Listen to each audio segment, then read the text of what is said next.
어떻게 브랜드의 가치를 높이고 확장할 수 있을지를 루이비통, 샤넬, 프라다, 포르쉐, 부가티, 에스턴 마틴 그런 브랜드들을 사실 최상의 가치와 차별화된 경험을 제공하기 위한 고도의 어떤 브랜드 전략, 여기에 구성하는 요소는, 하인들을 구성하는 요소는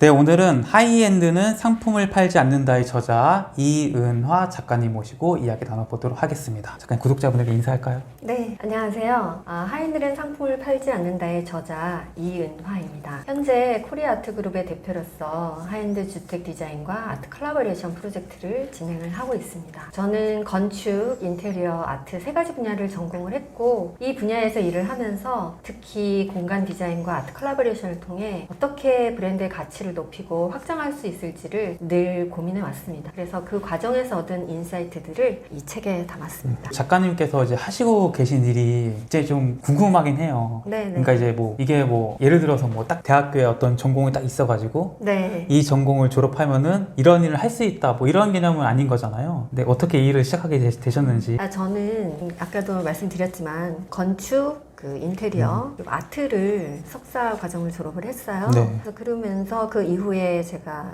대기업 건설사에서 근무를 하면서 상품 개발을 시작했거든요. 그래서 그 전에는 또 인테리어 설계라든지 건축 설계 이런 부분도 디자인을 했었어요. 그래서 그 이후에 제가 시행사에서 근무를 하면서 하이엔드 주택을 디자인하고 네. 또 전반적으로 모델하우스라든지 또 이런 부분을 제가 총괄을 하게 됐어요. 근데 그런 하이엔드 레지던스를 디자인하면 당연히 이제 아트라는 부분을 빼놓을 수는 없거든요. 네. 그래서 그런 하이엔드 주택에 예술 작품이라든지 이런 부분을 설치하게 되면서 그런 예술 작품에 관심을 가지게 됐고, 그래서 설계와 디자인에서 예술의 영역으로 확장을 한 거라고 보시면 될 것 같습니다.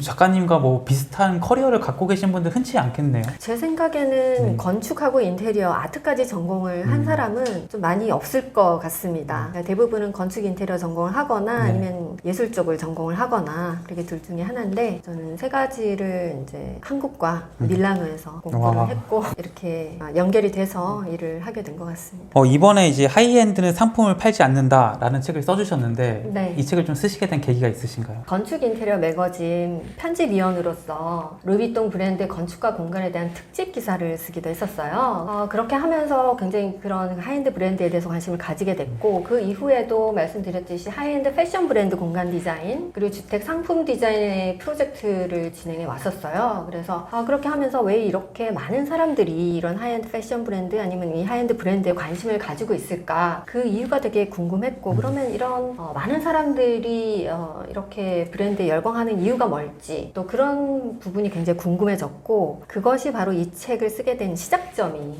됐습니다. 그래서 루이비통, 프라다, 샤넬, 포르쉐 등 이러한 브랜드들이 처음부터 정상에 자리에 있었는지, 그리고 고객의 마음을 사로잡는 비결이 뭔지, 그런 것들을 알아보기 위해서 브랜드의 히스토리와 성공 전략 이런 부분들을 좀 탐구하기 시작했고, 그 결과가 책으로 나오게 됐습니다. 그래서 제가 사실 이 책을 통해서 말하고자 하는 거는 하이엔드가 단순히 높은 가격과, 그러니까 소수의 사람들이 이렇게 즐길 수 있는, 이용할 수 있는 그런 부분이라기보다는 성공한 하이엔드들이 어떻게 이렇게 독보적인 가치를 만들어내서 시장 속에서 자신만의 철학과 리더십을 구축해 왔는지, 그런 부분을 좀 분석을 해서 브랜드를 창업하시거나 만드시거나 아니면 브랜드를 운영하시거나 또는 이런 일에 종사하시는 분들께 조금 보다 좀 실질적이고 도움이 될 수 있는 인사이트를 드리고 싶어서 사실은 책을 이렇게. 그러면은 그 작가님의 입장에서 하이엔드 브랜드다 하면은 어떤 브랜드들이 생각이 나세요? 일단은 제가 책에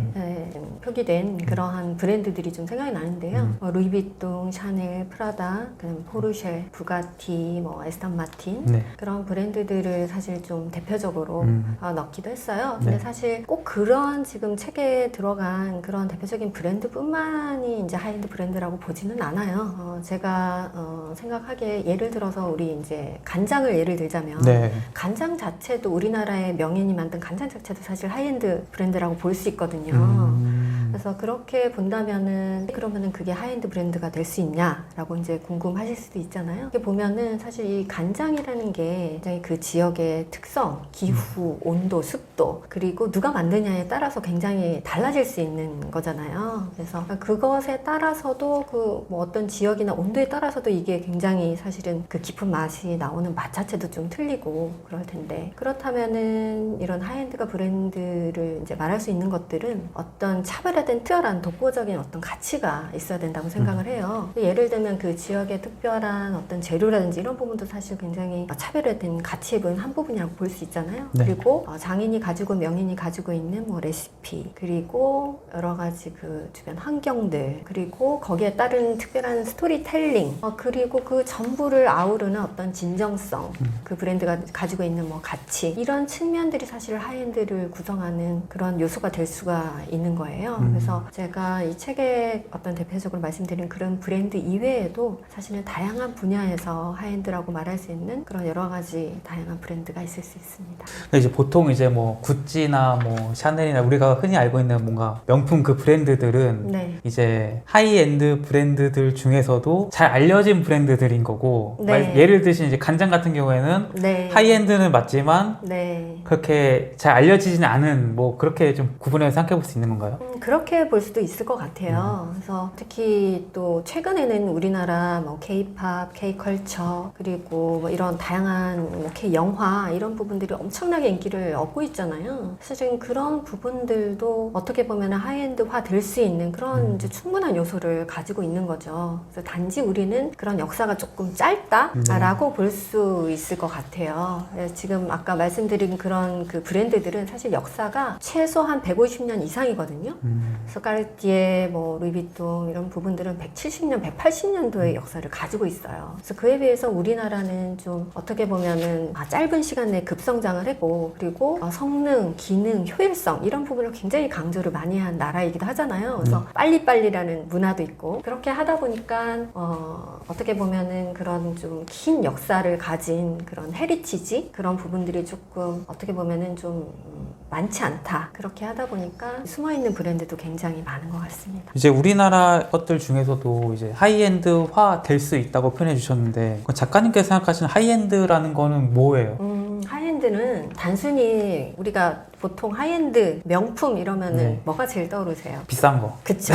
비싼 게 제일 먼저 떠오르죠. 그게 사실 보편적인 인식이신 거는 같아요. 근데 이 하이엔드라는 건 저는 제가 정의하기로는 최고급, 뭐 비싼 거 이게 결코 아니다라는 뜻은 아니에요. 그러니까 그것도 일부의 조건에 속하기는 하거든요. 네. 하지만 고객에게 최상의 가치와 차별화된 경험을 제공하기 위한 고도의 어떤 브랜드 전략 이라고 보시면 될 것 같아요. 여기에 구성하는 요소는, 하이엔드를 구성하는 요소는 또 희소성, 품질, 기능, 미적인 요소는 물론이고, 브랜드만의 고유한 철학과 또 오랜 시간 쌓아온 역사, 그리고 장인정신, 스토리텔링이 완벽하게 결합이 되면 그게 대체 불가능한 그런 가치가 형성이 될 수 있는 거거든요. 그렇게 되면 그 대체 불가능한 가치를 고객이 느꼈을 때 굉장히 특별하고, 그리고 내가 이거를 사고 있다, 아니면 내가 이걸 이용하고 있다는 어떤 그 자부심, 그리고 어떤 측면에서 또 영감을 얻을 수 있잖아요. 그런 그 모든 것들이 완벽하게 조화를 이루었을 때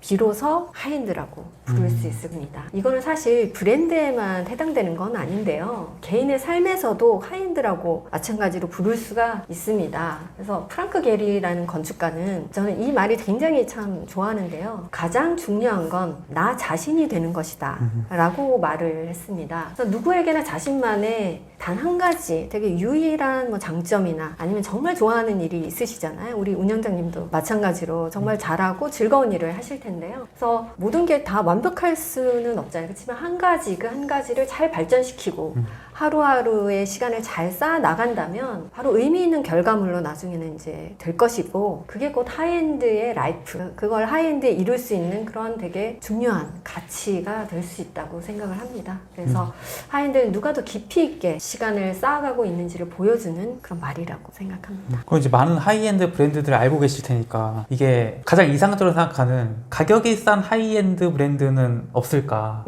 왜 우리가 뭐 가성비가 좋다는 얘기도 많이 하고 뭐 하잖아요. 네네네. 이 가격이 싼 하이엔드는 없는 건가요? 글쎄요, 이거를 자꾸 이제 가격의 측면으로만 보면 사실 말씀드리기가 어려운 부분이 없지 않아 있어요. 왜냐하면 아까도 말씀드렸지만 하이엔드 가치는 가격으로만 볼 수는 없다라고 말씀을 드렸잖아요. 근데 대답을 드리자면은 네. 이게 사실은 그 하이엔드라는 게 대부분은 이렇게 대량 생산이 되기보다는 어떻게 보면 긴 역사를 가지고 장인 정신이 말하자면 한 땀 한 땀 이렇게 만든 그런 결과물이 대부분 많아요. 그렇게 되다 보니 좋은 품질도 당연히 따라와야 되는 것이고요. 그렇게 하다 보니 가격이 저렴하다, 대량 생산에 비해서 저렴하다라고 볼 수는 없는 것 같고요. 그리고 우리가 사실 이제 가격이라는 것을 봤을 때 가격은 좀 사실 상대적인 거라고 생각을 해요. 예를 들어 똑같은 가격을 놓고 또 우리 운영장님하고 저하고 봤을 때 어떤 부분은 또 싸다, 어떤 부분은 그쵸. 비싸다 이렇게 생각할 네. 수 있거든요. 네. 왜냐하면 관심사가 틀려요.